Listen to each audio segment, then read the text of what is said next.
አሰላሙ አለይኩም ወራህመቱላሂ ወበረካቱ። ሰላም ቻናል ቤተሰቦች እንዴት ናችሁ? እኔ አልሐምዱሊላህ ሰላም ነኝ።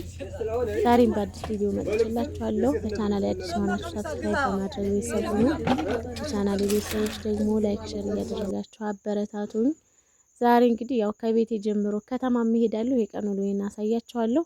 አንዳንድ ልጆች ደግሞ የልጆች ልብስ አሳዩኝ ያላችሁኝ ስለነበራችሁ በዛው ለእናንተም ትንሽ ቪዲዮ ቀርጫለሁና እሱንም ጋብዛችሁ ይሆናል። ይሄ የት መሰላችሁ? ማሞ ወፍጮ ምናምን በሚሉት ወሃይሎ ሰፈር ወደ ታች ማለት ነው። ይሄን ሁሉ ቦታ የሄድኩት አንዲት ወረቀት ለመቀበል ነው። እንግዲህ ያስባችሁታል። በጣም ሩቅ ነው። በነገራችን ላይ ግን ሩቅ ቢሆንም ብዙ ሰው አለ ሰፈራቸው። የኛ ከተማ ቅርብ ቢሆንም ብዙ ሰው የለም ማለት ነው። እና ይሄ ደግሞ የት መሰላችሁ?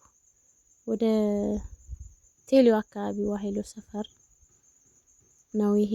እና ኢዱ ሲቀርብ ልብስ ይወደዳል በማለት ብታዩ ሰው አሁን ልብስ የሚገዛው ሱቁ እንዳለ ሰው ብቻ ነው። ስሙ ነው እላቸዋለሁኝ። እና እዚህ ጋር እንደምታዩት የሚያማምር የወንዶች ሱሪዎች አሉ። እኔም ለኪዩ ገዝቻለሁ። እስኪ ያሳያችኋለሁ ወደ በኋላ ላይ ማለት ነው። ግን የኔ ልጅ ማለት ነው ሱብሃንአላህ የሚያስቸግር ባህሪ ያለበት ሰው የመረጠለትን ነገር አይገዛም ማለት ነው።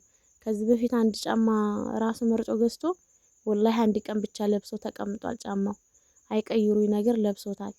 እና አሁንም እኔ ሌላ ልብስ መርጥለት አልፈልግም፣ ይሄንን ከገዛሽ ግዢ ብሎ አለቀሰ። እና ምንም ማድረግ አልችልም፣ ያው ለኢዱ ስለሆነ አንድ ቀን ከለበሰው ችግር የለውም ብዬ ዝም ብዬ ገዛሁለት እላችኋለሁ። እዚህ ጋር እንደምታዩት የሚያማምሩ የሴቶች ቀሚሶች አሉ ማለት ነው። ፍስታኖች በጣም ነው የሚያማምሩት። የሴት ልብስ ሳይ ማለት ነው እንዴት እንደምቀና በጣም ነው የሚያምሩት። በዛ ላይ ደግሞ ውድ ናቸው። ከወንዶቹ ልጆች የበለጠ ነው ዋጋቸው ማለት ነው።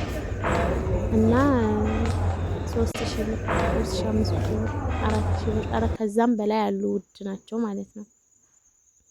እናማ ዞሮ ያው እንደዛ ለኪዩ ገዝቼ ምናምን ተመልሻለሁ። እንዳሳየኋችሁ እንትንም አሉ። ይሄ የራያ ቀሚሶች የሚያማምሩ አሉ፣ በነጭም አሉ።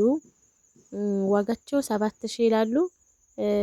ዝቅ ያለው ደግሞ ባለ አንድ ያሉ 5000 ብር ይላሉ ማለት ነው። እና እዚህ ጋር ደግሞ ከባለፈው የቀረጣ ነበረኝ እንደምታዩት ይሄ ሁለት ቤት ምናምን ቢስማ የላስላስ ልጅ የዛ ደግሞ ግማሽ እዚህ የቀረ ነበረ። ይህንን ለልጅ ሰጥቻለሁ ማለት ነው። እናማ እዚህ ጋር የኪዩ ልብስ ላሳያችሁ። የሚገርማችሁ እንደዚህ አይነት ሹራብ ሞልቶታል። እኔ ይዤለት የመጣሁት ማለት ነው። አይለብሰውም እንዳለ አዲስ ነው። ራሱ ያልተለበሰ ሁሉ ነው የሚመስለው። አንዴ ሁለቴ ምናምን የለበሰው ብዙ ነው እንደዚህ አይነት ያለው። ግን ያያለ አልፈልግም ማለት እኔ የፈለኩት የሆነ ኮተ ሸሚዝ ነገር ነበር ቁልፍ ያለው ማለት ነው። እና እምቢ ያለኝ ይሄንን ካልሆነ ሲለኝ ዝም ብዬ ያንን ገዛሁለት። ዋጋዋ 1000 ብር ነው የገዛሁለት። ይቺ ሱሪ ደግሞ ፋሽን ናት ተብላ ውድ ናት። ኪዩ የለበሰው ባለፈው የገዛሁለት ሱሪና ይሄ ፋሽን ነው አሁን ላይ ማለት ነው። እና እሱ ደግሞ እኔ ጂንስ ልገዛለት ነበር የፈለኩት። የሚያማምሩ ጂንሶች አሉ።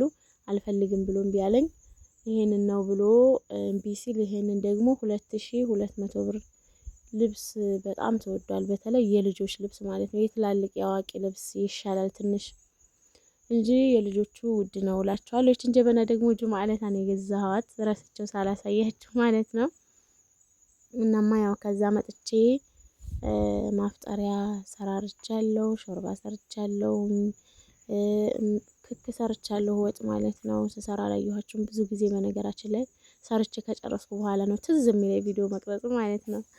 እና ሰራርቼ ምናምን እዚህ ጋር እንደምታዩት ማፍጠሪያ ሰዓት እየደረሰ ነውና አቀራርቤያለሁኝ። እዚህ ጋር ሀብሀብ አለኝ። እዚህ ጋር ብስኩት፣ የብስኩቱ አሰራር እንዴት ነው ያላችሁኝ ልጆች ያው እንቁላል፣ ካሜራ፣ ስኳር፣ ጨው ነው። ሌላ ነገር አላደርግበትም። ግን ምርጥ ነው፣ ይጣፍጣል ማለት ነው። እንደዛ አድርጋችሁ ሞክሩት። እዚህም ጋር ሳምቡሳ ሰርቻለሁኝ። ያው ትንሽ ትንሽ ነው የምሰራው ብያችኋለሁ፣ እኛ ብቻ ስለሆነ። እዚህ ጋር ደግሞ ኪዩ ሸንኮራ አገዳ ሰው አምጥቶለት ሸንኮራ አገዳይም ካልገባ ብሏልና እንደዚህ ያቀራርበናል። ቴምርም አቅርበናል። ብቻ ሰው ጋር ስትሆኑ ደስ ይላል። ባለፈው እናቴ መጣልኝ፣ አክስቴም ልጅ ነበር፣ እናቴም መጣ። በጣም ደስ ብሎ ነበር ያሳለፍኩት የሚገርማችሁና እናቴም እቆያለሁ ብላ ነበር የሄደችው፣ ግን ድንገት ደግሞ ተመለሰች ወደዛ ማለት ነው። እና የዛሬው ፍጡራችን ይሄንን ይመስላል። ምንም አይነት እቃ ቢሆን ማዘዝ የምትፈልጉ ልጆች እዘዙኝ። ለኢድ ለቤተሰቦቻችሁ ማዘዝ የምትፈልጉት ነገር ካለ እዘዙኝ፣ አደርሳለሁ። የዛሬው ቪዲዮ ይሄን ይመስል ነበር። መልካም ጊዜ ወዶቼ